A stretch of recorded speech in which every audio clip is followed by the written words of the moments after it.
Assalamualaikum warahmatullahi wabarakatuh. Bismillahirrahmanirrahim. Alhamdulillahi rabbil alamin. Wa afdhalus salati wa atammu taslim ala sayyidina Muhammadin wa ala alihi wa sahbihi ajmain. Rabbi shrah li sadri wa yassir li amri wahlul 'uqdatam min lisani yafqahu qawli. Subhanaka la ilma lana illa ma 'allamtana innaka antal alimul hakim. Allahumma akhrijna min zulumatil wahmi wa akrimna binuril fahmi waftah alaina bima'rifatil ilmi wa sahhil akhlaqana bil hilm waj'alna mimman yastami'una al-qawla fayattabi'una ahsanah. Allahumma ati nufusana taqwaha wa zakkiha anta khairu man zakkaha anta waliyuha wa maulaha. Allahumma arinal haqqa haqqan warzuqna ittiba'ah wa arinal batila batilan warzuqna ijtinabah. Allahumma anfa'na bima 'allamtana wa 'allimna ma yanfa'una wa zidna ilman wa huda, amma ba'd. Alhamdulillah, muslimin muslimat, hadirin hadirat yang saya hormati, moga-moga kita semua dirahmati dan diberkati oleh Allah Subhanahu wa taala.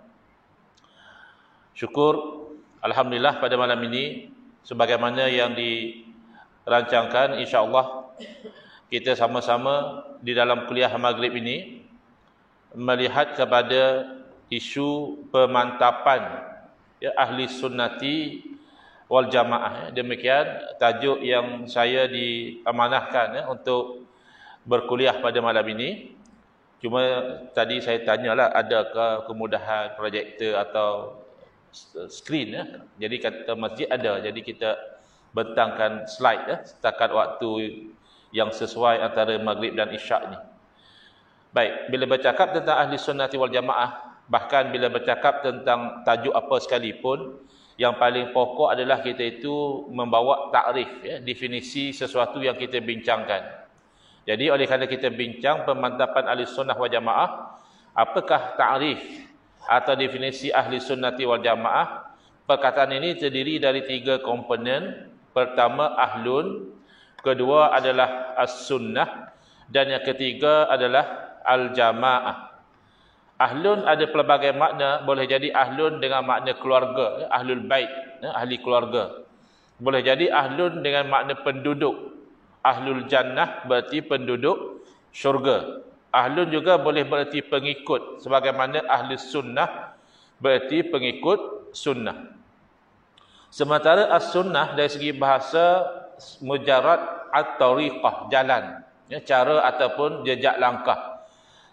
Jadi boleh jadi jalan tu jalan yang baik, boleh jadi jalan yang buruk. Sebagaimana dalam hadis Nabi sallallahu alaihi wasallam, baginda bersabda, man sanna fil islami sunnatan hasanatan, barang siapa yang mengadakan dalam Islam tu sunnah yang baik, jalan yang baik, dalam masa yang sama Nabi sallallahu alaihi wasallam juga bersabda, wa man sanna fil islami sunnatan sayyi'atan, barang siapa yang mengadakan dalam Islam tu sunnah yang buruk, jalan yang buruk.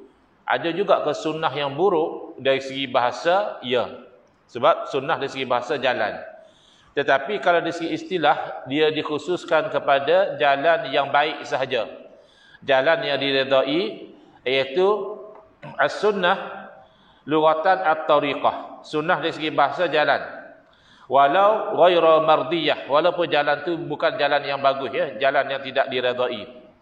Wa syar'an, tapi kalau kita sebut sunnah dari segi syarak, ismun li tariqatil mardiyatil maslukati fid din.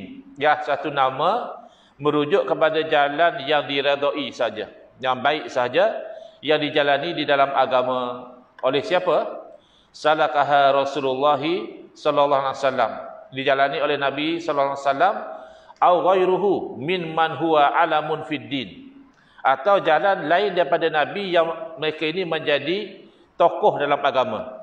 Kas sahabati radhiyallahu anhum, sebagaimana para sahabat radhiyallahu taala anhum ajma'in. Ini sebagaimana yang diterangkan oleh almarhum Kiai Syekh Muhammad Hashim Asy'ari, pengasas Nahdlatul Ulama Indonesia, dalam risalah Ahlussunnati wal Jamaah. Baik, al-jamaah. Al-jamaah ini membawa makna menjaga kesatuan, kebersamaan dan kerukunan. Ia lawan daripada perkataan al-furqah. Kalau al-furqah ni yang berpecah belah, yang bercerai-berai. Dan dikatakan al-jamaah kerana golongan ahli sunnah wal jamaah ini selalu memelihara kesatuan, kebersamaan dan kerukunan terhadap sesama mereka. Walaupun ada perbezaan pandangan, sesama ahli sunnah pun ada khilaf, tidak dinafikan. Tapi khilaf ini tidak sampai melahirkan sikap saling membid'ahkan, saling memfasikkan. Hang kata aku kafir, aku kata hang kafir, saling kafir mengkafirkan, tidak sampai tahap lagu tu. No? Khilaf saja. Baik. Demikianlah disebut oleh Al-Imam Abdul Qahir bin Tahir Al-Baghdadi rahimahullah taala dalam Al-Farqu Bainal Firaq. Ya, beza antara firqah-firqah.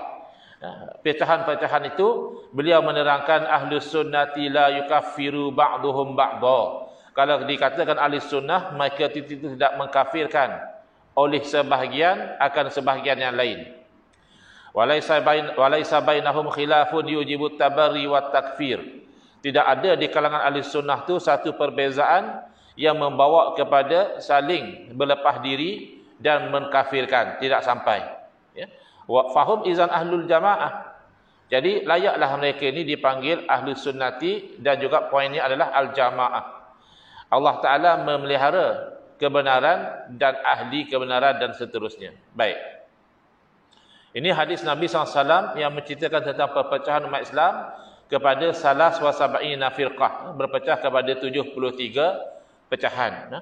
Kadang-kadang orang marah juga kita tidak bercakap tajuk ni. Dia kata apa ustaz duk kuliah benda-benda pasal ni bawa pada perpecahan.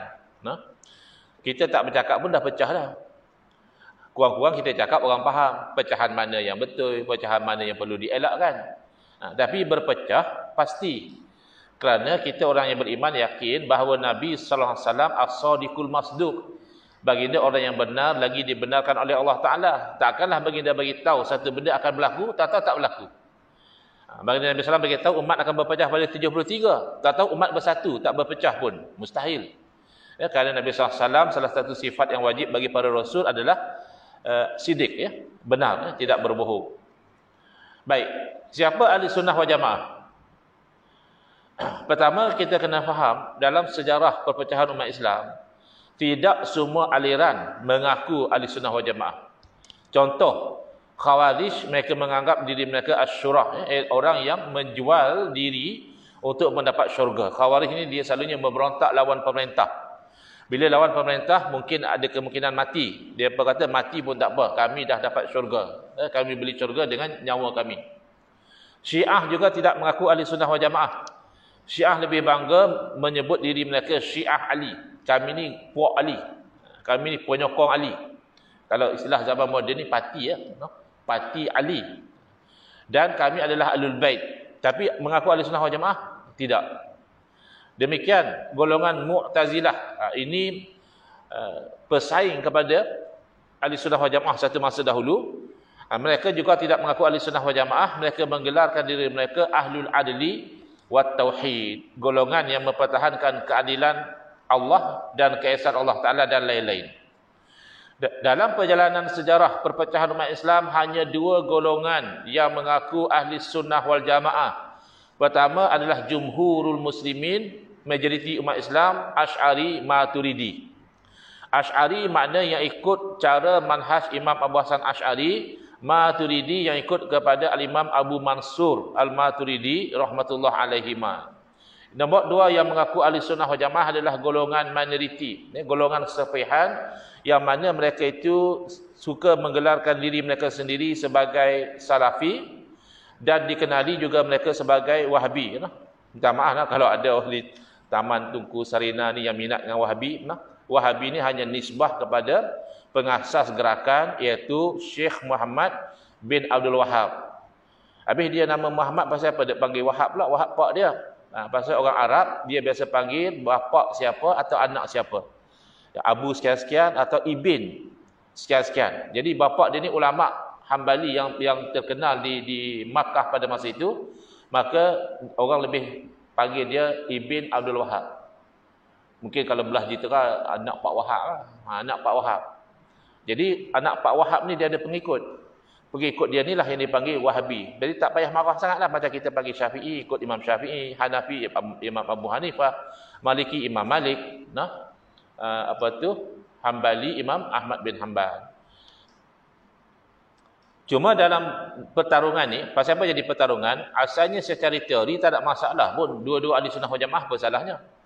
Asy'ariyah ahli sunnah wal jamaah, Maturidiyah ahli sunnah wal jamaah, Wahabi pun ahli sunnah wal jamaah. Okey apa? Lagi ramai ahli sunnah wal jamaah. Nah, secara teori betul. Tak ada masalah. Tapi secara praktikal ada pertembungan, perbezaan yang tajam antara dua golongan ini pada perkara-perkara asas. Sekira-kira tak mungkinlah dua-dua tu ahli sunnah wal jamaah. Contoh kita katalah, apa salahnya kita ahli sunnah wal jamaah, Syiah juga ahli sunnah wal jamaah? Oh tak boleh lah. Kalau kita kata Hanafi ahli sunnah wal jamaah, Syafi'i ahli sunnah wal jamaah, Maliki ahli sunnah wal jamaah, walaupun kita khilaf, tu okey. Pasal beza hanya pada perkara furuk, cabang. Tapi beza kita dengan Syiah pada perkara asas, perkara pokok. Demikian beza kita dengan Wahabi ada pada perkara furuk, iaitu kita masih boleh tolerate. Tapi ada juga pada perkara pokok, perkara akidah. Jadi sebab itu tak boleh dua-dua ahli sunnah wal jamaah. Jadi bila berlaku pertembungan ini, dari segi pertarungan ideologi ini dimenangi oleh Asy'ariyah Maturidiyah kerana disokong oleh dalil-dalil yang kuat, baik naqli, Quran Sunnah, dan juga akli. Ya, dalil akal rasional, kedua-duanya menyokong pendirian Asy'ariyah Maturidiyah. Ini testimoni para ulama, ya, antaranya adalah Al-Imam Al-Hafiz Murtada Az-Zabidi rahimahullah ta'ala, yang mana beliau mensyarahkan kitab Ihya'u Ulumuddin lil Imam Al-Ghazali rahimahullah, yang mana beliau namakan Ittihafus Sadatil Muttaqin, ya, syarah kepada Ihya'u Ulumuddin. Dengan jelas beliau menyebutkan di sini, ya, idza utliqa ahlu sunnati wal jamaati fal muradu bihim al asy'ariyatu wal maturidiyah. Apabila disebut ahli sunnah wal jamaah, maka dikehendaki dengannya adalah asy'ariyah maturidiyah. Ada orang komplain, dia kata kalau asy'ariyah maturidiyah ahli sunnah wal jamaah, adakah Nabi asy'ariyah? Adakah sahabat asy'ariyah? Bahkan adakah imam-imam yang 4 asy'ariyah? Jadi kita kata soalan lagu tu tak betul, itu soalan tu terbalik. Jangan tanya Nabi asy'ariyah atau tidak. Nabi SAW baginda tidak ikut sesiapa. Umat yang wajib ikut Nabi. Jadi tak usah duk tanyalah Nabi asy'ariyah ke, Nabi Syiah ke, Nabi Wahabi ke, tak ada. Nabi lah, Nabi ikut wahyu. Nak kena tanya lagu lain, iaitu asy'ariyah ikut Nabi ke tak? Baru betul soalan tu. Kalau ikut Nabi, ahli sunnah wal jamaah. Syiah ikut Nabi ke tidak? Tak ikut. Tak ikut maka bukan ahli sunnah wal jamaah. Baik. Dalil pertama bahawa Asy'ariyah Maturidiyah itu adalah ahli sunnah wal jamaah adalah berpegang teguh kepada konsep al-jamaah, ya. Sebagaimana dalam hadis ini riwayat daripada Sayyidina Muawiyah bin Abi Sufyan radhiyallahu anhu, apabila Nabi SAW memberitahu bahawa umat baginda akan berpecah kepada 73 pecahan, sintanin wa sab'una finnar, 72 akan masuk neraka wal iazubillah, wa wahidatun fil jannah, dan satu akan masuk syurga. Yang mana ni? Nabi SAW menjawab, wahia al-jamaah. Satu yang masuk syurga itu adalah al-jamaah. Jadi dinamakan golongan yang selamat ini adalah al-jamaah. Apa makna al-jamaah? Ada pelbagai makna. Pertama, al-jamaah maknanya adalah aliran yang digelar sebagai al-jamaah. Memang dinamakan al-jamaah. Yang kedua, mengikut ijma' ulama. Golongan yang berpegang kepada kesepakatan ulama. Yang ketiga, golongan yang memelihara kebersamaan, kolektivisme. Khilaf ya khilaf, tapi tidak sampai kafir mengkafirkan. Yang keempat, merujuk kepada apa yang diistilahkan dalam hadis sebagai as-sawadul a'zam. Bila Nabi SAW bagi tahu akan berlaku ikhtilaf, perbezaan pertikaian, nak buat lagu mana? Nabi SAW bagi panduan, fa'alaikum bisawadil a'zam. Wajib kamu itu berserta dengan majoriti umat Islam. Ya, baik. Golongan manakah yang dipanggil al-jamaah? Disebut oleh al-Imam Abu Muzaffar al-Asfaraini dalam kitab beliau At-Tafsir fid Din, wa minha, antara tanda-tanda Asy'ariyah Maturidiyah adalah al-sunnah wal jamaah, iaitu dalam satu riwayat yang lain bahawa Nabi SAW ditanya tentang golongan yang selamat, al-firqatin najiyah, wa qala al-jamaah. Lalu Nabi SAW menjawab, yang selamat itu adalah al-jamaah. Jadi al-jamaah ni ada pada siapa? Wa hadhihi sifatun, ciri al-jamaah ini adalah satu ciri mukhtassatun bina, yang khusus kepada Asy'ariyah. Imam Abu Muzaffar al-Asfaraini ini ada golongan Asy'ariyah. Kenapa? Li'anna jami'al khassi wal 'am min ahli al-firaqil mukhtalifati yusammunahum ahlas sunnati wal jamaah. Kerana baik masyarakat awam ataupun ulama daripada firqah-firqah yang lain, aliran lain, dia pun semua panggil kita ahli sunnah wal jamaah. Nah, Syiah panggil kita Sunni. Mu'tazilah panggil kita ahli sunnah. Wahabi pun panggil kita ahli sunnah wal jamaah juga. Cuma li ni depa tukar sikit. Dia duk nampak dalam Facebook lah, noh. Depa panggil Asam Jawa. Tak tahu.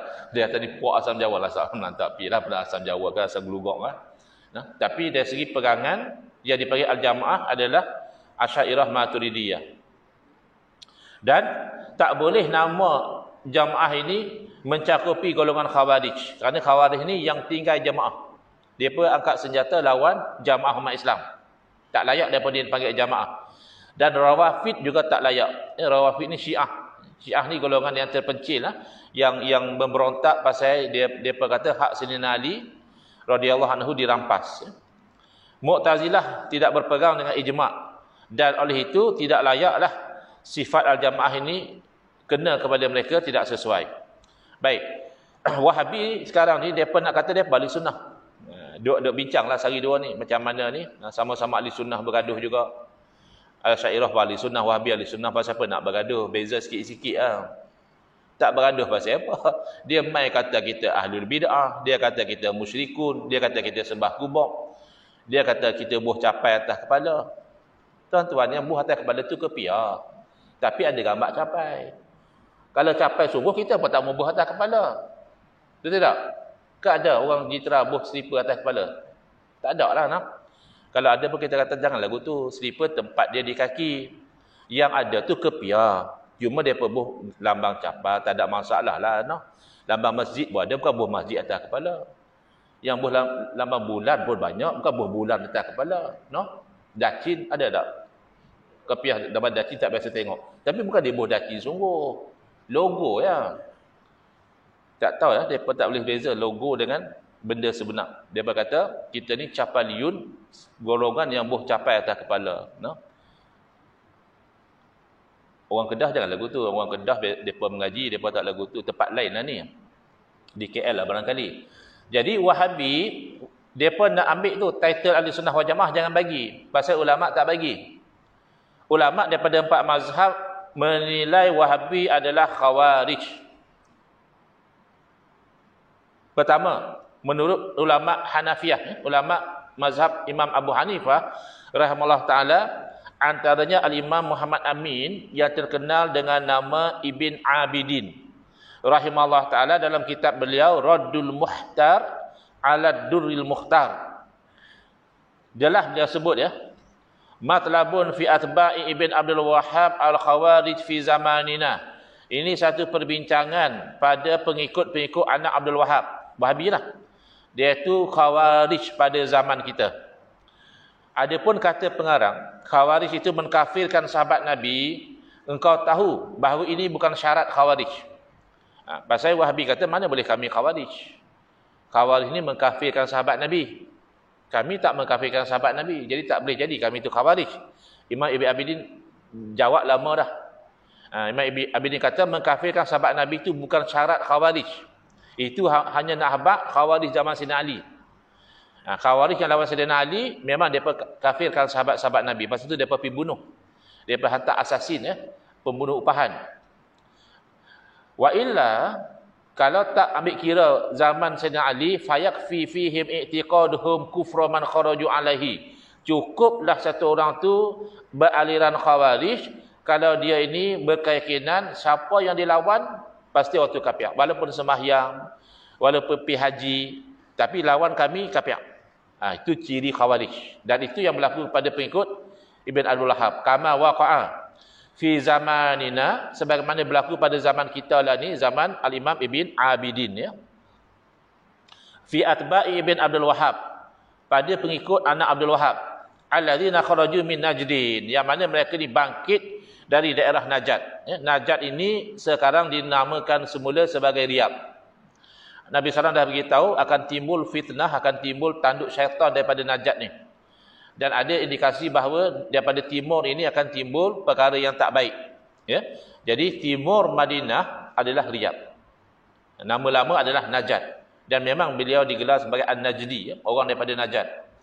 Wa taghallabu 'alal haramaini, dan depa ni telah menguasai dua tanah haram. Bila ni?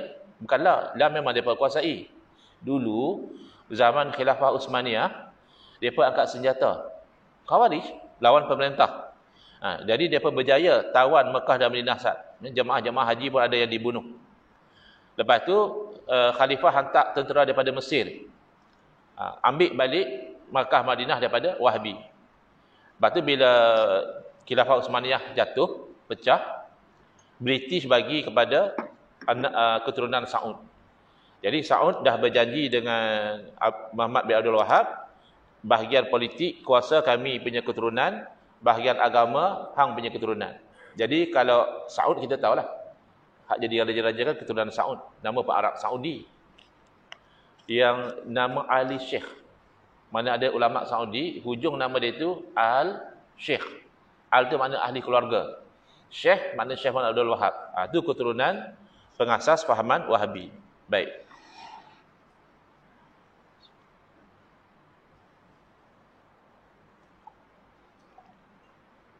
Yang ini pula mazhab Maliki, Hasyiyah lil alim al-alamah al-arif billah Al-Syekh Ahmad As-Sawi Al-Maliki rahimahullah taala.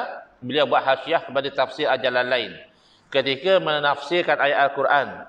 Afaman zuyyina lahu su'u amalihi fara'ahu hasana. Ya, orang yang dihiasi amal buruk dia sampai dia lihat amal buruk tu baik. Okey. Qila hazhil ayatu nazalat fil khawarij. Dikatakan bahawa ayat ini turun menceritakan perihal golongan khawarij. Bagaimana sikap khawarij? Allazina yuharrifuna ta'wilil kitab was sunnah. Saya dapati ada di kalangan masyarakat kita di Malaysia ni, bila kita habaq kata ikut Asy'ariyah Maturidiyah lah, jangan dia ikut Wahabi. Wahabi ni tak betul. Dia kata mana boleh Wahabi tak betul? Depa Quran hadis lah. Depa cakap sikit qala Allah, cakap sikit qala Rasul. Macam mana dia ustaz kata depa tak betul? Wahabi tak betul bukan pasal tolak Quran hadis. No, yang tolak Quran tu memang kafir terus. Ada sebahagian Syiah jadi lagu tu. Ada Syiah dia kata Quran kita sekarang ni tak asli. Ada yang hulu ya. Dan yang tolak hadis tu adalah golongan anti hadis. Wahabi tidak menolak Quran dan tidak menolak hadis.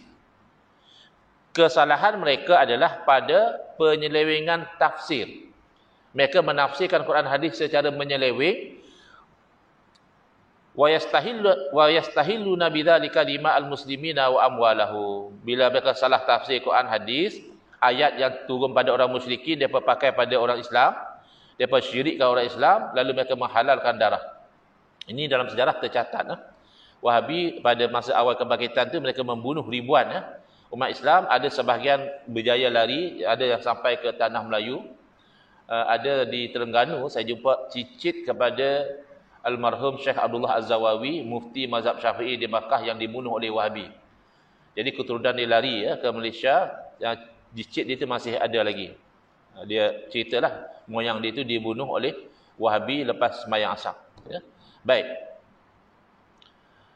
Kama huwa musyahadul an, sebagaimana yang dapat disaksikan lani. Lani zaman Imam Ahmad As-Sawi. Fi nazairihim, yang sama perangai dengan Khawarij ini, wahum firqatun bi ardil Hijaz. Depa ni adalah satu puak di tanah Hijaz. Yuqalu lahum al-Wahabiyah, yang dinamakan depa tu Wahabi. Ada orang di Malaysia ni dia buat denial syndrome. Wahabi. Mana ada Wahabi? Wasabi ada lah. Mau pula wasabi itu benda lain. Awak tak ada Wahabi. Tapi ulama duduk dalam kitab sampai ribu-ribu tu cerita pasal benda tak ada lah. Termasuk abang pada Muhammad Abdul Wahab sendiri tulis kitab berot pandangan adik dia. Habis yang 9 negeri keluar fatwa pasal Wahabi, keluar fatwa pasal benda hak tak ada lah. Jadi ini namanya denial syndrome. Dia cuba nak nafikan benda yang diliti.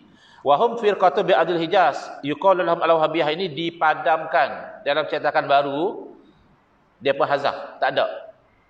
Depa buang pasal ini kena atas kepada depa. Baik. Seterusnya dalam mazhab Syafi'i, dalam kitab Misbahul Anam wa Jala'uz Zalam fi raddil bid'in najdi allazi adalla bihal awam. Lah ni Wahabi duk kata kami ni adalah pejuang sunnah. Depa sunnah mah, ustaz depa ustaz sunnah, kampung depa kampung sunnah. Nah, kita ni yang bid'ah. Bagi depa lah. Tapi di sisi ulama, ahli bid'ah tu siapa? Muhammad bin Abdul Wahab tu. Depa panggil al-bid'i an-najdi. Ahli bid'ah daripada Najd. Maka dikatakan di sini, lebih penting daripada semua itu adalah hadis Nabi SAW yang menunjukkan bahawa an-najdi ni, Muhammad Abdul Wahab ni, dia adalah daripada golongan Khawarij. Pertama, mereka ni dari Najd. Yang kedua, mereka ni daripada timur, yakni timur Madinah. Dan sedia maklum, Najd adalah timur Madinah. Kalau tanya Wahabi, dia akan kona lah pasal hadis sahih. Kalau dhaif memang dia campak terus. Hadis sahih, Sahih Bukhari, yang cerita pasal terbitnya tanduk syaitan daripada Najd. Tapi dia kona lah, dia kata dah tu bukannya Najd di Hijaz tu, ni Najd di Iraq sana. La ilaha illallah. Tak pandai tengok peta ke tak? Yang di Iraq tu bukannya timur. Takkan Nabi SAW kata timur tapi dia pergi ke tenggara sana. Tenggara ke? Boleh panggil. Timur laut ke apa? Ya, antara utara dengan timur tu. Itu Iraq. Tapi kalau ambil peta, tarik straight line, garis lurus daripada Madinah ke timur, confirm bertemu dengan Riyadh. Iaitu Najd. Tempat bangkitnya Muhammad bin Abdul Wahab. Dan simahum at-tahlik. Tanda golongan ini adalah membotakkan kepala. Depa dulu, awal-awal kebangkitan depa kata siapa ni yang tak ikut depa bunuh ataupun seksa. Siapa yang mau ikut, mana hampa ni dah kembali pada agama tauhid. Dulu hampa duk sembah kurang, dulu hampa duk sembah wali. Lah bagi hampa balik pada agama tauhid, buang ni, botakkan rambut. Buang rambut, pasal rambut ni rambut zaman syirik. Itu dia tulis sendiri dalam kitab Ad-Duraru As-Saniyah yang menghimpunkan kalam-kalam ulama Wahabi. Demikian juga ulama Hambali. Misalnya dalam kitab Wahabi suka mengaku mereka tu Hambali. Tapi Hambali berbeza dengan mereka. Dalam kitab Ar-Risalah Al-Musammah Birihlatil Hijaziyah wa Riyadil Unsiyah, dia disusun oleh Al-Imam Abdullah Al-Qudumi An-Nabulisi Al-Hambali, dia mengatakan tanda golongan ini adalah tahlik, membotakkan kepala. Yaqtuluna ahlal Islam, mereka ni perangi orang Islam, wa yad'una ahlal awsan, dan mereka ini membiarkan orang-orang kafir mereka tak kacau. Tapi kalau orang Islam mereka serang. Cuba kita tengoklah. Lepas daripada fahaman Wahabi Khawarij ni bertapak di tanah Hijaz, kita tengok negara-negara lain, mereka ada sejarah lawan dengan Israel. Mesir ada sejarah lawan perang dengan Israel, betul tak? Iraq ada sejarah, Jordan pernah perang, ya? Syria juga pernah perang dengan Israel. Tapi tempat bertapaknya fahaman ni tak pernah. Depa jadi launchpad untuk serang Iraq ada. Depa sendiri pergi serang Yaman ada. Jadi ciri yaqtuluna ahlal Islam, duk pergi serang orang Islam tapi tak kacau orang kafir, tu ada pada golongan ini. Sesuai dengan hadis Nabi sallallahu alaihi wasallam. Dan walaupun bila ulama bincang tentang Khawarij ni, selalu dia cerita pasal Khawarij yang lawan Sayyidina Ali, tapi aku kata, ya, Khawarij yang ada pada zaman kita ni musyarikuna lahum fis sifat. Perangai samalah dengan Khawarij yang zaman Sayyidina Ali. Daripada sudut mana? Fahum yaqra'una al-Quran, depa ni rajin baca Quran. Tu jangan duk heran. Apa pula Wahabi dia sesat? Depa sikit-sikit qala Allah qala Rasul dia. Hadis dah habaq dah. Yaqra'una al-Quran. Fi'il mudhari', senantiasa mereka ni baca Al-Quran. Tetapi la yujawizu hanajirahum, Bacaan itu tidak melangkaui kerongkongan, yakni mereka tak faham elok apa yang mereka baca. Baca pandai, faham tak ada. Ini ciri-ciri Khawarij. Jadi ikut 4 mazhab, ya, Wahabi adalah Khawarij. Baik. Di sini beza asas antara Wahabi dengan Ahli Sunnah wal Jamaah. Ahli Sunnati wal Jamaah dan golongan Asy'ariyah Maturidiyah secara asasnya memahami akidah melalui sistem tauhid sifat 20. Sementara Wahabi pasal mereka ni idolakan Al-Imam Ibn Taymiyah, Al-Imam Ibn Taymiyah berpegang dengan konsep tauhid 3. Baik. Jadi dia faham kat kita tak sedap mengaji sifat 20 ni. Sifat 20 ni bid'ah. Mana ada sifat 20 zaman Nabi? Siapa kata tak ada? Penyusunan ilmu tu tak ada. Bilang wujud, kidam, baqa, ya tu tak ada zaman Nabi. Tapi adakah zaman Nabi SAW umat Islam tak percaya Allah wujud? Allah wujud dalam mana erti kata kidam, tak ada permulaan. Allah bersifat baqa, wujud tidak akan binasa. Mukhalafatu ta'ala lil hawadisi, Allah tak sama seperti makhluk, makhluk tak sama seperti Allah. Bilang satu persatu daripada sifat 20, itulah keimanan orang Islam daripada zaman Nabi Adam AS. Cuma mereka tak bilang, ya. Tak bilang tak ada masalah. Zaman sahabat adakah mereka mengaji rukun sembahyang 13 perkara? Ada? Tak ada. Kita yang nak bilang 13 perkara. Tapi perbuatan tu ada. Sahabat ada berdiri, ada baca Fatihah, ada rokok, ada sujud. Kalau kita tak ada zaman Nabi, tu ilmu hadis macam hampa nak mengaji tu tak ada zaman Nabi. Adakah zaman Nabi ni dikatakan mutawatir, ni ahad, ni masyhur, ni pula sahih, ni dhaif, ni hasan, ni maudhu'. Ya, ini munqati', ini mu'dali mursal. Semua itu istilah yang bid'ah. Tapi bukan berarti ilmu hadis salah. Pasal ilmu hadis nak tujuannya nak pastikan yang dikatakan sabda Nabi. Apa bunyi lagu tu? Ada Wahabi kacau lain lah. Tak ada lah. Jadi ilmu dan penyusunan datang kemudian tu biasa. Sahabat Nabi tak belajar tajwid dalam arti kata izhar, ikhfa, idgham bi gunnah, idgham bila gunnah, tak ada. Tapi tajwid ada, diamalkan. Sahabat baca Quran dengan tajwid. Jadi kalau kata bid'ah dari segi penyusunan tak ada masalah. Yang kita tak mau isi pun bid'ah juga. Pasal dalam akidah tak ada bid'ah hasanah. Habis ustaz ke ada buat tahal bid'ah hasanah tu dalam amalan. Amalan baru tak bercanggah dengan syarak hasanah. Akidah mana boleh hasanah? Akidah tu keyakinan. Bid'ah arti baru.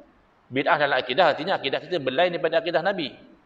Akidah berlain daripada akidah Nabi, paling koman berdosa. Nah, haram. Baik. Ada orang kata tak payah bising sangatlah, tak payah kecoh sangatlah benda ni, hanya beza metod saja. Sama-sama nak kenal Allah Taala. Kalau hang selesa dengan pengajian sifat 20, silakan. Kalau hang lebih senang dengan tauhid 3, silakan. Tak payah bergaduh. Orang yang bercakap lagu ni, dia sama ada tak jujur, dia ada nak sembunyikan sesuatu ataupun dia tak faham. Sebenarnya perbezaan bukan hanya pada metod, tetapi juga pada isi dia. Baik, dalam sifat 20 ada juga pembahagian tauhid kepada 3, iaitu bila bincang wahdaniyah dibahagi kepada 3, wahdaniyatus zat, mengesakan Allah pada zat, wahdaniyatus sifat, mengesakan Allah pada sifat, dan wahdaniyatul af'al, mengesakan Allah pada perbuatan. Nah, istilah kadang jadi payah sikit.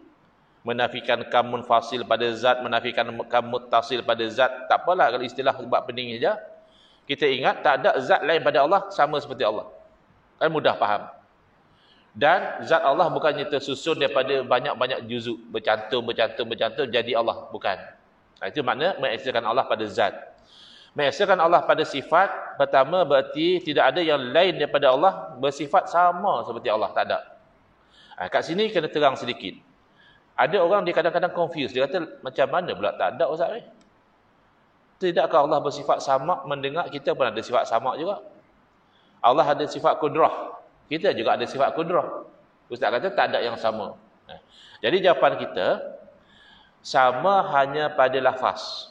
Ittihadul lafzi dunal makna. Lafaz sama, kita sama, Allah pun sama. Tapi hakikat lafaz sama tak? Tak sama. Sama Allah qadim, tidak ada permulaan. Sama Allah tidak perlu pada alat. Sama Allah tidak terbatas apa saja yang wujud Allah dengar. Sama Allah tidak akan binasa, tidak akan berubah. Nah, sama kita ni dulu tak ada, kita pun tak ada dulu. Yang kedua perlu pada alat. Kalau lahir-lahir tak ada telinga, tak ada lah samak tu. Dan dalam dada telinga ni pun bukan kita dengar semua. Hak dekat kita dengar lah. Nah, apa dia sembang di Sungai Petani kita tak tahu, tak dengar pun. Jangan kata Sungai Petani luar masjid kita tak tahu dia sembang apa. Dan boleh berubah. Boleh hilang. Sound system rosak tu ada setengah orang. Kita tengok dia ni bagus. Tapi cakap bukan main tinggi suara dengan mak dia. Macam tak ada adab. Bukan tak ada adab. Mak dia pekak. Cakap slow-slow tak dengar. Dia tak rasa tinggi suara. Jadi sound tu hilang. Jadi yang sama hanya lafaz. Hakikat makna tak sama. Dan tidak ada dua sifat bagi Allah. Dua kudrah, dua iradah tak ada. Kita ada. Kudrah kita masa kecil lain. Masa kanak-kanak lain. Masa remaja lain lagi. Lebih kudrah kita. Masa dewasa banyak kudrah kita. Masa tua kan kurang balik. Kalau masa kanak-kanak dulu merangkak, ramai orang tua merangkak balik. Tak larat nak jalan lah. Lepas tu pakai pampers balik. No? Naik. Kalau baby panggil pram. Orang tua naik kursi roda balik. Tu kudrah kita banyak macam-macam. Allah tidak. Iradah tak saya kata lah. No? Tahun lepas nak benda lain, tahun ni nak benda lain pula. Muslimat lah. Petang pergi kedai beli tudung lain, sampai rumah rasa nak tukar pula, macam tak matching lah. Macam-macam lah. Iradah kita tu macam-macam. Adakah iradah Allah macam tu juga? Tidak. Yang ketiga, wahdanatul af'al. Mengesahkan Allah pada perbuatan. Iaitu, walaupun kita kata orang ni berlari, orang ni tikam, orang ni bercakap, orang ni berlagu ni, hakikatnya itu semua adalah perbuatan Allah. Ya, Allah yang menjadikan orang tu berjalan, orang tu berlari, orang tu apa. Itu namanya wahdanatul af'al. Dan itulah yang dalam Tauhid 3 dipanggil Tauhid Rububiyah. Jadi Tauhid Rububiyah ni ada part-part dia betul, kita wajib terima, tak boleh tolak. Ada part dia keliru. Tauhid Rububiyah daripada perkataan Rabbun. Rabb maknanya apa? Tuhan. Rabbil Alamin. Nah? Tapi dia konteks Rabb ni adalah Tuhan yang menciptakan, yang menghidupkan, yang mematikan, yang mentadbir alam semesta, yang bagi penyakit, yang sembuhkan penyakit. Tak ada lain. Hanya Allah belaka. Nah, ini Tauhid Rububiyah. Ya? Mengesahkan Allah sebagai Tuhan. Hal ni kita terima. Tapi keliru bila mana Al-Imam Ibn Taymiyah, demikianlah juga golongan Wahabi, mereka mendakwa bahawa tauhid lagu ni orang musyrik pun ada juga. Dah isyak dah. Betul, dah isyak. Betul, isyak dah. Macam mana? Berhenti terus ke? Sambung sikit lagi. Mana? Tuan Imam mana? Boleh sambung ke berhenti terus? Sambung pun tak apa. Limit dia sampai? Oh, jangan tak ada limit. Saya nak balik study, nak dialog dengan Sama Hadi di Perlis pula ni. 25 bulan. 9 suku boleh ha? 9 suku. Okey. Saya semain jamak takdim lah, tak ada masalah. Lepas kuliah boleh balik terus. Baik. Hak ni kita tak setuju. Macam mana orang musyrik ada tauhid? Abu Jahal, Abu Lahab ada tauhid macam mana? Dia berkata, cuba baca ayat Quran. Kita pun baca ayat mana? Antaranya firman Allah Ta'ala, wala in sa'altahum. Demi sekiranya kamu tanya mereka orang musyrik, man khalaqas samawati wal ard. Siapa yang cipta langit bumi? Wasakhkhara syamsa wal qamar. Siapa yang pusing matahari dan bulan? La yaqulunna Allah. Nescaya orang musyrik jawab Allah. Itulah dalil orang musyrik bertauhid. Tapi rububiyah lah. Pasal dia mengaku Allah cipta langit bumi. Ini namanya salah tafsir. Ayat betul, ayat Quran. Mana boleh tak betul? Di sisi kita Ahli Sunnah wal Jamaah, tak ada pun dalam ayat tu dalil bahawa orang musyrik bertauhid. Hampa kata akidah ikut salaf. Salah mana kata orang musyrik bertauhid? Habat mana seorang? Sahabat Nabi mana kata orang musyrik ada tauhid? Tabi'in soleh mana yang kata orang musyrik ada tauhid? Ini tak ada, ini rekaan yang datang kemudian.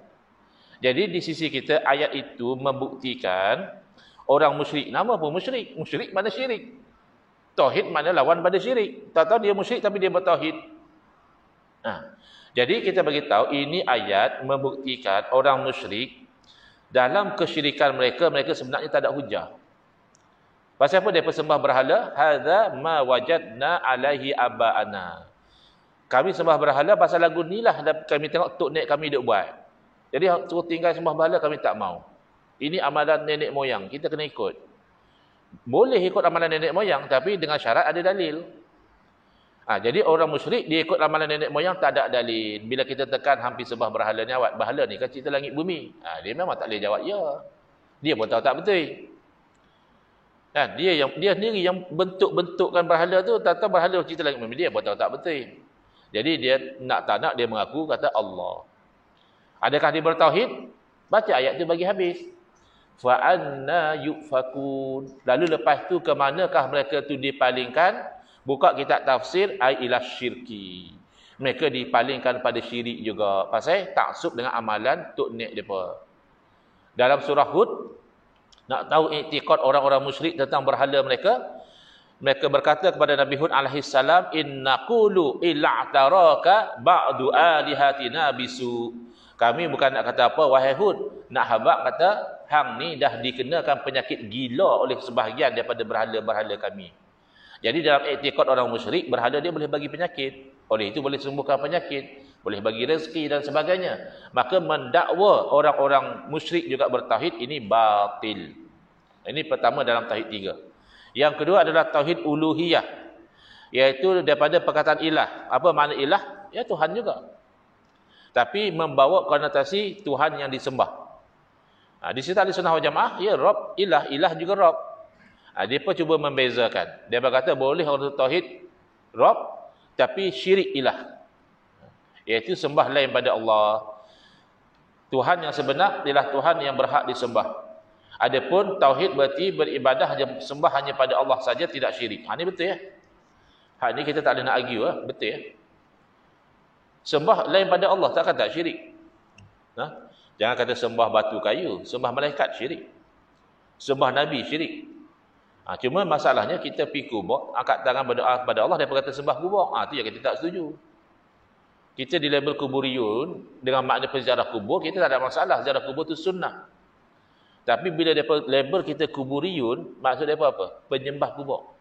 Maknanya kita dah dikafirkan. Sembah kubur memang kafir lah. Mana ada sembah kubur tak dikafir? Sembah awal hidup pun kafir juga. Yang ni yang kita tak setuju.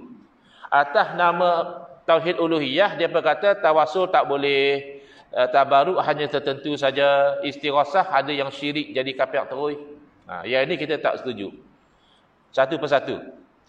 Tawasul yang dimaksudkan di sini adalah menyebut sesuatu dalam doa sebagai wasilah supaya doa kita Allah perkenankan. Jadi antara ahli sunnah wal jamaah yang sebenar dengan ahli sunnah wal jamaah yang palsu iaitu Wahabi, ada persamaan dan ada perbezaan dalam bab tawasul. Persamaan kalau tawasul dengan Asmaul Husna, dua-dua terima. Kita nak dapat Allah perkenan doa kita, kita sebut ya Razzaq urzuqna, wahai yang Maha beri rezeki, beri rezekilah pada kami. Ya Fattah, iftah lana abwaaba kulli khair, wahai yang Maha pembuka, bukalah pintu-pintu kebaikan. Kita tawasul dengan nama Allah, itu bagus. Yang kedua, tawasul dengan amal soleh. Kita sebut amal soleh dalam doa. Ya Allah, dahulu saya pernah tolak tawaran orang nak bagi rasuah 50,000. Saya tak ambil pasal saya takut ini haram. Kalaulah itu amal soleh di sisimu ya Allah, sembuhkanlah saya daripada penyakit saya ini. Itu namanya tawasul dengan amal soleh, tak ada khilaf juga. Wahabi kata itu tawasul yang sunnah, kita juga kata itu tawasul yang bagus.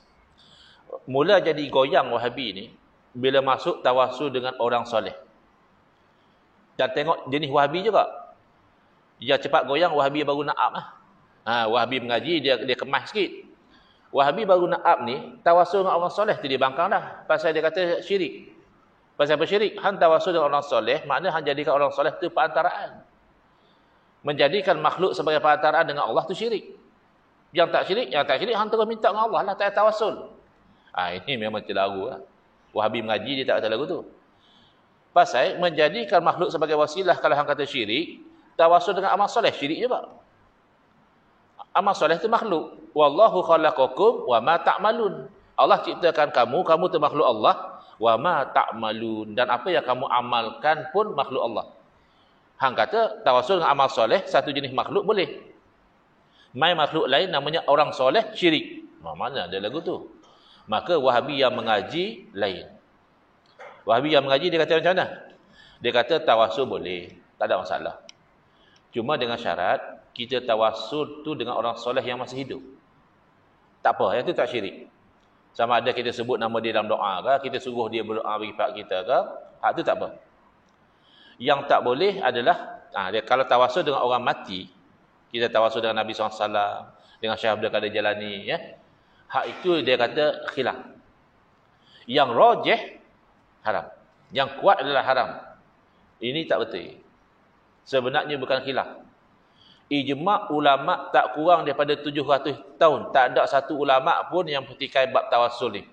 Dengan orang hidup boleh, dengan orang mati boleh. Pasal tawassul ni dengan kemuliaan. Dengan kesolehan, bukan dengan kehidupan. Kalau asas tawassul tu pasal hidup, awak kita tak tawassul dengan orang hidup tapi dia jahat. Kita tawassul dengan orang fasik misalnya. Ya, pasal dia hidup? No, bukan pasal hidup. Pasal soleh. Soleh ni dia kekal walaupun mati. Ke bila orang soleh tu mati, dia dah tak soleh di sisi Allah. Jadi kan tak ada apa logik. Dan tak ada dalil pun. Wahabi selalu sembang deras. Dia kata agama terbina atas dalil. Oh betul ya. Habis hang haram kata tawassul dengan orang mati, buat mai dalil tu nak dengar. Quran ke hadis ke? Tak ada. Yang ada sangkaan bila Saidina Umar radhiyallahu anhu tawassul dengan Al-Abbas masa minta hujan, itu buktinya tawassul dengan orang soleh tak syirik. Takkan Saidina Umar buat benda syirik. Lalu dia kata itulah bukti tak boleh tawassul dengan orang mati. Kalau boleh tawassul dengan orang mati, pasal apa Saidina Umar tak tawassul dengan Nabi direct? Pasal apa Saidina Umar pergi tawassul dengan Al-Abbas? Itu bukan dalil. Itu cara hang faham kejadian tu. Hang faham kata Saidina Umar tawassul Al-Abbas pasal Nabi dah mati. Saidina Umar tak faham macam tu.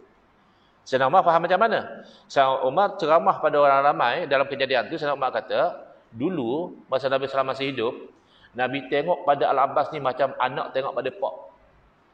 Nabi hormat pada Abbas.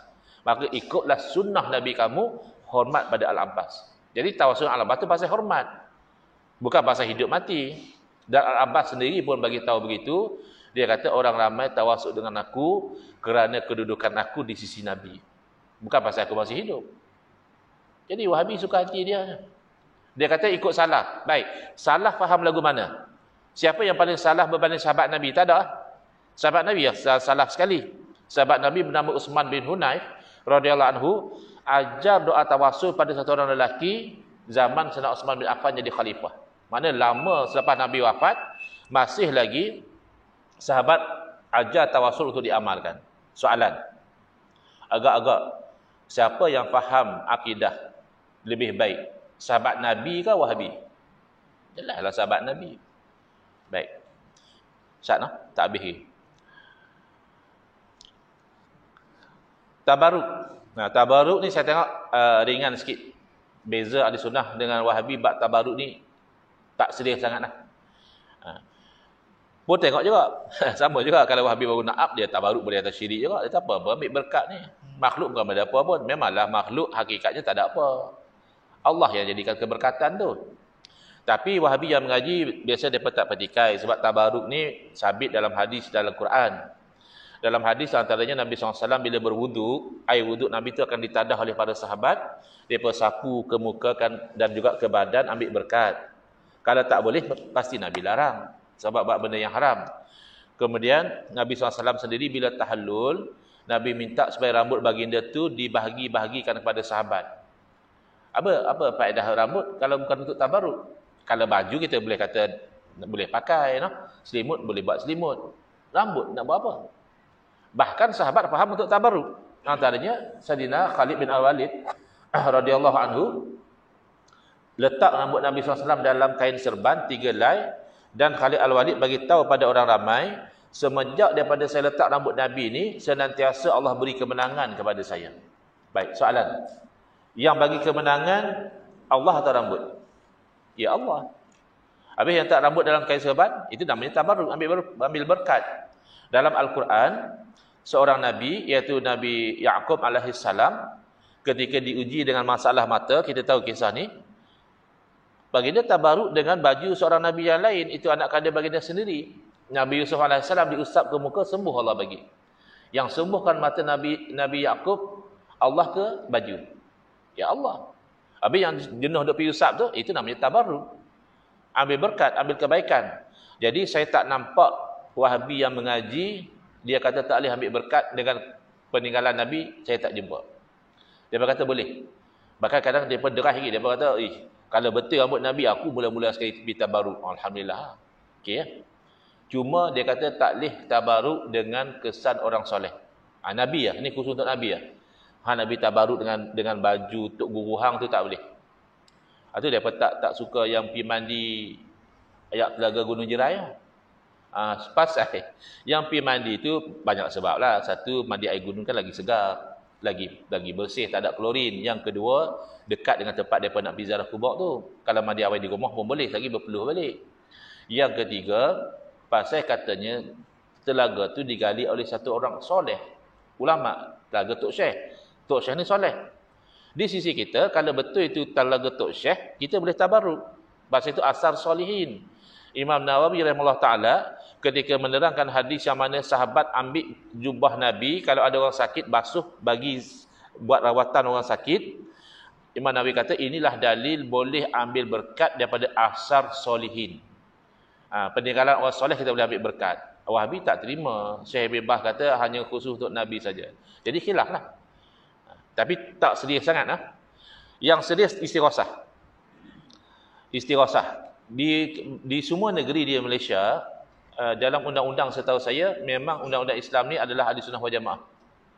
Kalau di Kelantan misalnya lebih spesifik, ya, Ahli Sunnah wal Jamaah, Asy'ariyah Maturidiyah.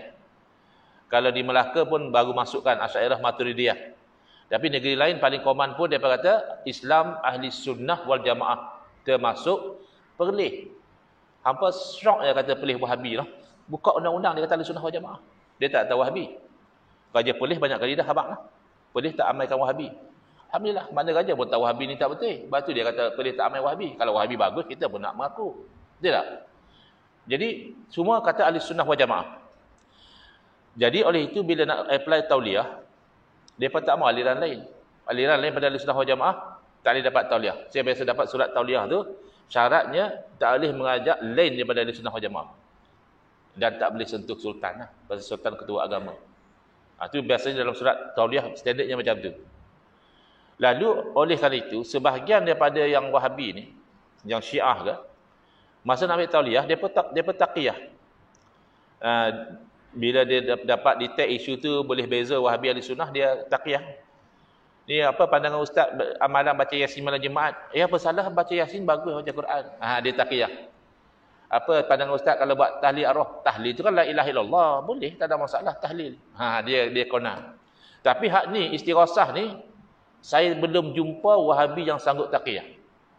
Apa isu istighosah? Istighosah maknanya adalah meminta tolong. Antara Ahli Sunnah wal Jamaah dan Wahabi sepakat meminta tolong yang sebenar kepada Allah. Sesuai dengan hadis Nabi SAW, "Iza sta'anta fasta'in billah."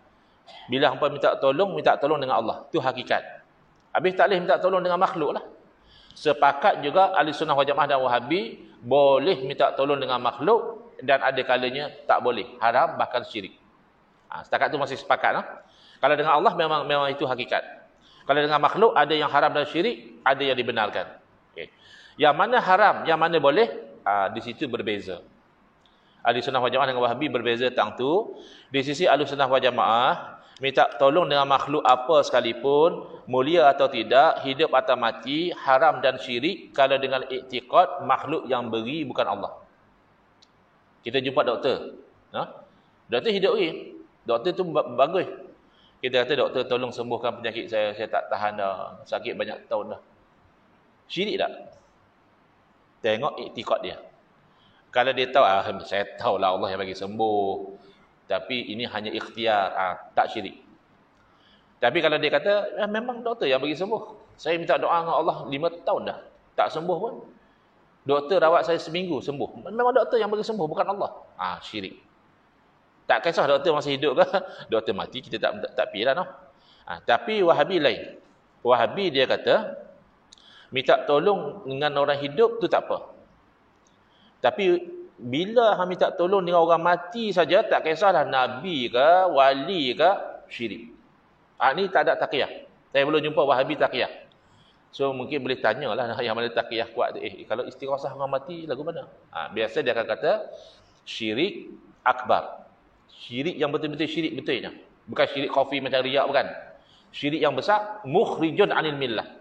Menyebabkan orang tu terkeluar daripada Islam, jadi kafir, murtad. Cuma hak di Malaysia biasa dia akan stop kat situ lah. Sebenarnya dia boleh sambung lagi. Oleh itu halal darahnya boleh dibunuh.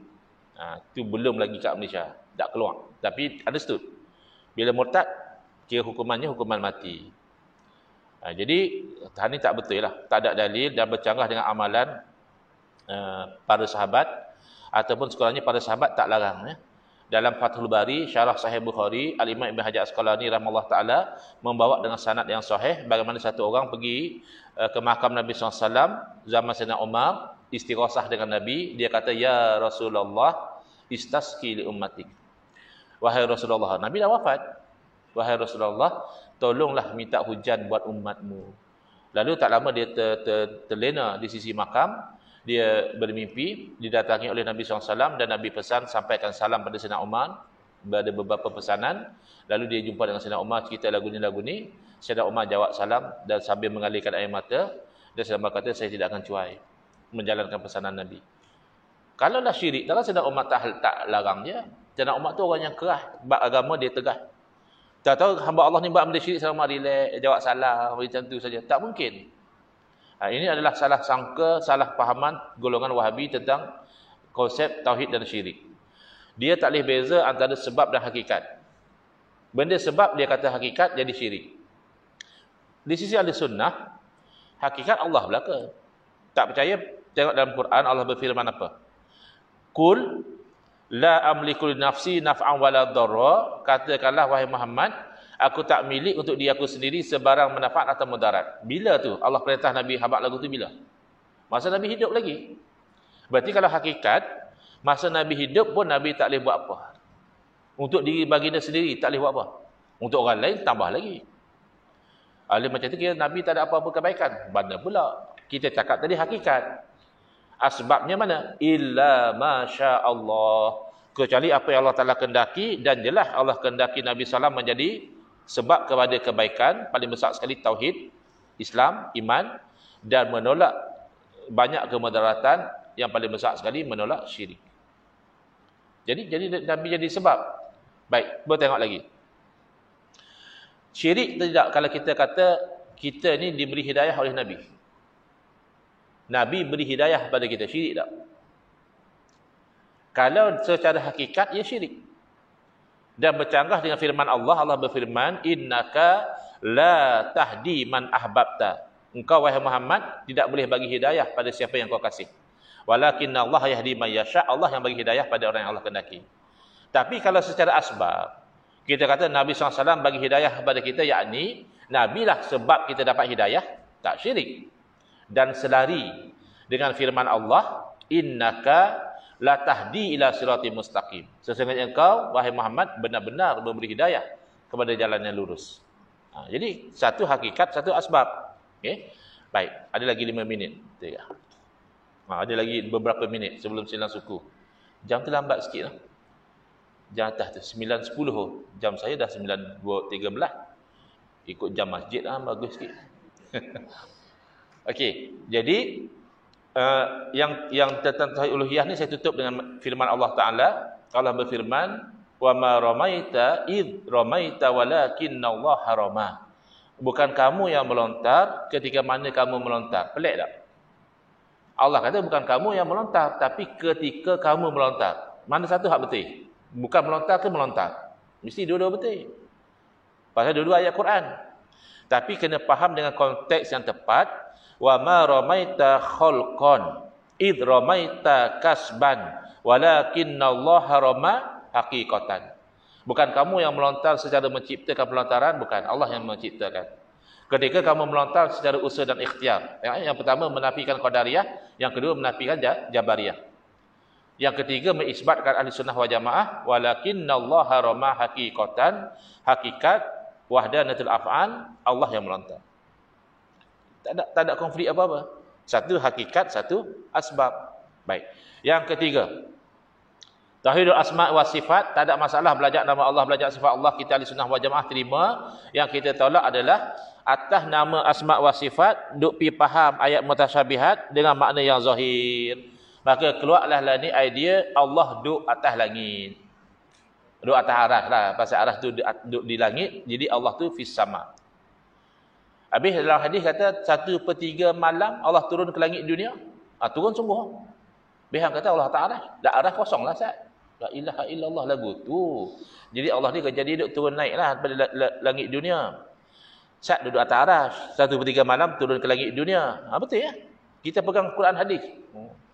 Tahu tak 1/3 malam tu bila berlaku? Wahabi ni dia tak pakai akal.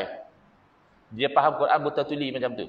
Kita ahli sunnah, Quran tu penyuluh kita. Akal itu mata kita. Kalau kita pejam mata, walaupun disuruh tak nampak.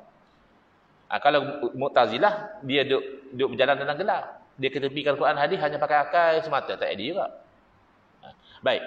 Bila berlaku 1/3 malam yang hang kata Tuhan turun daripada aras ke langit dunia tu, sampai aras jadi kosong tu bila? Hakikatnya 1/3 malam berlaku pada setiap detik di tempat yang berbeza di dunia ni. Lah ni kita duduk kuliah ni ada tempat sedang 1/3 malam. Lepas tu tempat lain pula. Hang kata secara hakikat Allah turun ke langit dunia daripada atas ke bawah. Habis itu bila Allah di aras. 1/3 malam tu setiap masa. Ini masalah bila faham secara literal, fahaman yang bid'ah, dia akan bercanggah sama sendiri. Lau kana min indi ghairillah la wajadu fihi ikhtilafan katsira. Kalau satu-satu tu bukan daripada Allah, pasti bercanggah banyak sekali. Ini yang berlaku pada Wahabi. Tapi kita pegang Quran hadis lah Ustaz. Tak usah duk pikat panjang lah. Quran kata lagu tu lah. Habis Quran kata apa? Wa huwa ma'akum aina ma kuntum. Dia Allah Taala bersama dengan kamu di mana kamu berada. Kita nak faham zahir jugalah. Allah duduk dalam masjid. Sekali Allah duduk dalam kereta. Hang masuk jamban, Allah masuk dalam jamban juga. Mana boleh? Tu kita kena faham. Boleh pula faham ikut konteks. Tadi hang tak boleh faham ikut konteks. Lah hang boleh faham ikut konteks. Lepas tu nak kata apa lagi? Allah bersifat lupa yang layak bagi Allah. Tu dia kata Allah bersemayam di atas arasy dengan cara yang layak dengan Allah. Ikut salah. Mana ada salah lagu tu? Salah kata istiwa tu yang layak dengan Allah. Bukan tafsir istiwa tu bersemayam, betul yang kata bersemayam yang layak dengan Allah.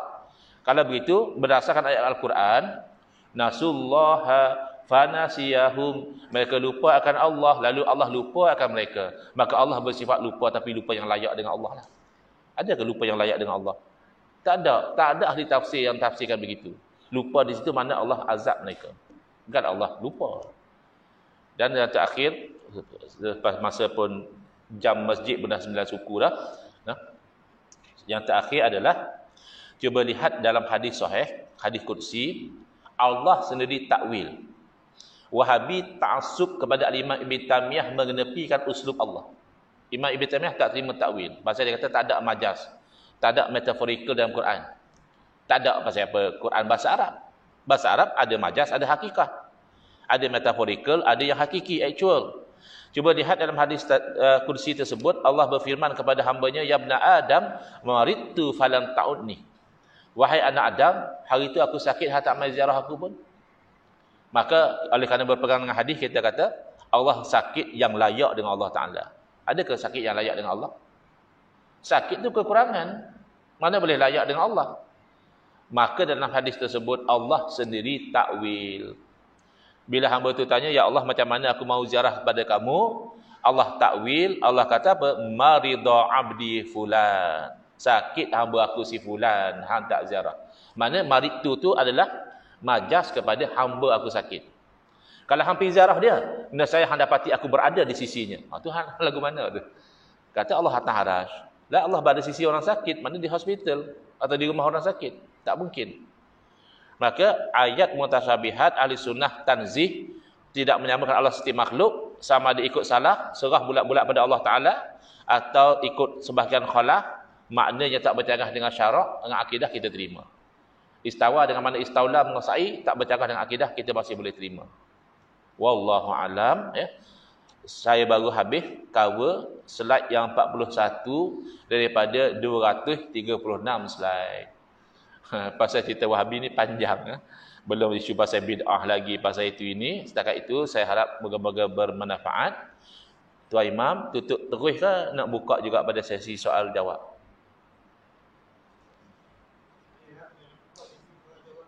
Ya, kalau ada soalan jawab belum tentu. Kalau tahu saya jawab. Soalan kalau ada silakan.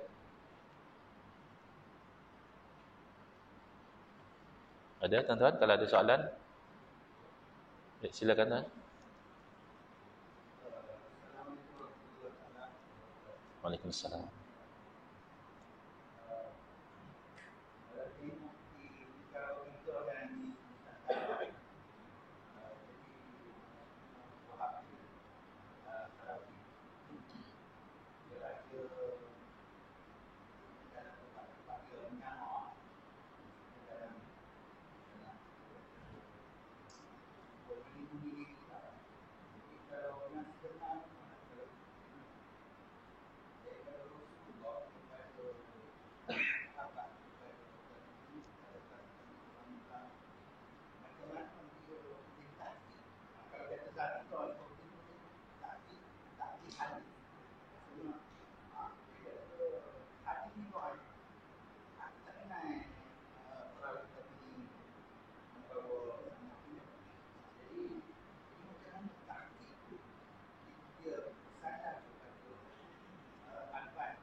Soalannya tentang macam mana Syekh Al-Albani dia boleh cek hadis-hadis semua sedangkan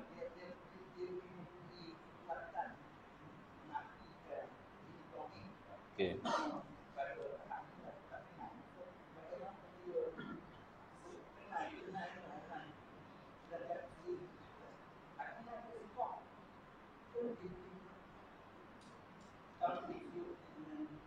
Baik, berkaitan dengan isu yang ditanyakan tentang bagaimana Syekh Nasruddin Al-Albani yang memang dianggap sebagai tokoh lah dalam bidang hadis oleh golongan Wahabi. Ya. Baik, pertama kita kena lihat penilaian hadis ini adalah dilakukan adalah untuk memastikan adakah yang dikatakan hadis Nabi itu memang hadis Nabi atau tidak. Kalau hadis mutawatir, ulama tak payah kerja banyak dah. Pasal pasti dah ini tidak mungkin tersilap. Tak mungkin ramai-ramai ni pakat berbohong, tak mungkin. Al-mutawatiru yufidul qat'ah. Yang diriwayat secara bilangan yang ramai menatijahkan putus. Maknanya pasti, tak ada ihtimal silap ke apa, tak ada. Tapi yang ahad, perawi seorang, perawi dua orang, boleh jadi terlupa, boleh jadi tersilap. Jadi ulama hadis terpaksa kerja lebih. Nak pastikan ni memang daripada Nabi atau bukan. Antara yang ulama kaji adalah kualiti perawi itu. Adakah hafalan dia bagus, adakah dia pelupa, adakah dia nisiqah ataupun bagaimana. Dan yang kedua melihat pada rantaian riwayat tu, bersambungkah ada putih mana-mana. Kata riwayat daripada ni tapi tak ada pun orang ni atau tak dikenali pun orang ni. Jadi kualiti perawi bagus, sanad bersambung baik, umumnya dia kata kemungkinan besar Nabi sebut hadis ni. Itulah yang diistilahkan hadis sahih. Memang ada keraguan, tapi keraguan tu sikit. Bila dia tengok perawi ada masalah, pelupa, ataupun perawi ni tak boleh dipercayai sangat, bukan menipu, tidak. Ya. Bila orang kata lagu ni, dia kata betul juga. Macam tak confident. Ya. Ataupun sanad terputus di mana-mana. Ya. Jadi dia kata hadis ni kemungkinan Nabi kata tu tak tinggi lah. Bukan kata confirm Nabi tak kata. Itu namanya dhaif. Ya. Mai Al-Albani, pertama dari segi kajian orang yang mengkaji latar belakang Syekh Al-Albani, dalam bab hadis beliau tidak berguru. Tak ambil ilmu hadis daripada guru. Dalam bab lain ada 3 guru dia, dalam bab Quran, dalam bab fiqh ada 3 guru dia. Bab hadis tidak berguru. Hanya dia rajin pergi ke library di Dimash, dia baca buku-buku hadis. Sehingga dia boleh bercakap tentang hadis hak ni sahih, hak ni dhaif. Jadi di situlah ulama kata tak ada makna pun. Tak ada makna kalau Syekh Al-Albani kata ni sahih atau dhaif. Adakah yang Syekh Al-Albani kata tu sahih, ulama dulu belum sahih kan? Kalau ulama dulu dah sahih, beliau juga kata sahih, tak ada makna apa pun. Dan kalau ulama dulu dah sahihkan, beliau kata dhaif, adakah beliau yang tak berguru boleh membatalkan ijtihad muhaddisin yang memang ada ratusan ribu hadis dalam dada mereka? Syekh Albani dia dalam kitab saja pernah diuji oleh ulama-ulama Mesir, minta dia bawa 10 hadis dengan sanad yang bersama sahabat Nabi SAW. Dia kata saya bukan muhadis sanad, saya muhadis kitab. Ada kitab saya sebutlah ni dhaif sahih. Tapi nak suruh saya sebut macam itu saja, dia tak ada 10 hadis pun. Jadi tetapi oleh kerana Wahabi dah tak ada tokoh macam ulama-ulama hadis yang silam, yang betul-betul pakar, maka bolehlah Albani pun dapat angkat jugalah. Dan lebih malang lagi, Albani mengambil sikap menegatifkan hadis dhaif. Dia ada satu buku ataupun tulisan silsilah al-ahadis al-mawdu'ah wa dha'ifah wa asaruha sayyi lil ummah. Siri hadis yang palsu dan dhaif dan kesan buruk kepada umat. Di sisi kita ahli sunnah wal jamaah, yang palsu je kita tolak. Yang dhaif tengok, kalau dhaif sedikit masih dipakai, dhaif pertengahan mungkin dalam fadilat beramal, mungkin dalam targhib dan tarhib masih dijadikan sandaran. Cuma yang dhaif jiddan ya, ataupun yang palsu itu tidak diterima. Jadi ini antara bid'ah Syekh Albani dalam bab hadis, menyamakan hadis dhaif seolah-olah hadis palsu. Tapi tak semua Wahabi ikut aliran tersebut. Ada ulama-ulama Wahabi seperti Syekh Ibn Utsaimin yang masih memasukkan hadis dhaif dalam kitab-kitab mereka. Tapi yang terpengaruh dengan Wahabi, dengan Albani, dia akan menolak hadis dhaif. Jadi tak ada logik lah ketepikan ijtihad pada ulama dahulu semata-mata Syekh Albani kata ni sahih ni dhaif. Tapi biasanya depa akan angkat itulah sahahu al-Albani. Albani kata sahih. Dha'afahul Albani. Ini satu bentuk ketaksupan mengenepikan keilmuan ulama-ulama hadis yang terdahulu. Wallahu alam. Itu setakat yang saya boleh respon kepada apa yang ditanyakan. Kalau tak ada boleh berhenti. Okey, saya ucapkan terima kasih atas perhatian. Saya pun maaf atas salah dan kesilapan. Haza wabillahi taufiq wal hidayah. Wassalamualaikum warahmatullahi wabarakatuh. Bismillahirrahmanirrahim. Alhamdulillahirabbil alamin wassalatu wassalamu ala sayidina Muhammadin wa ala alihi wa sahbihi ajmain. Allahumma shrah sudurana wa ahsin akhlaqana wa azim ujurana wa nawwir qulubana bi nuri hidayatika kama natarada bi nuri syamsika abadan abada bi rahmatika ya arhamar rahimin. Walhamdulillahirabbil alamin. Amin ya rabbal alamin wal afu minkum.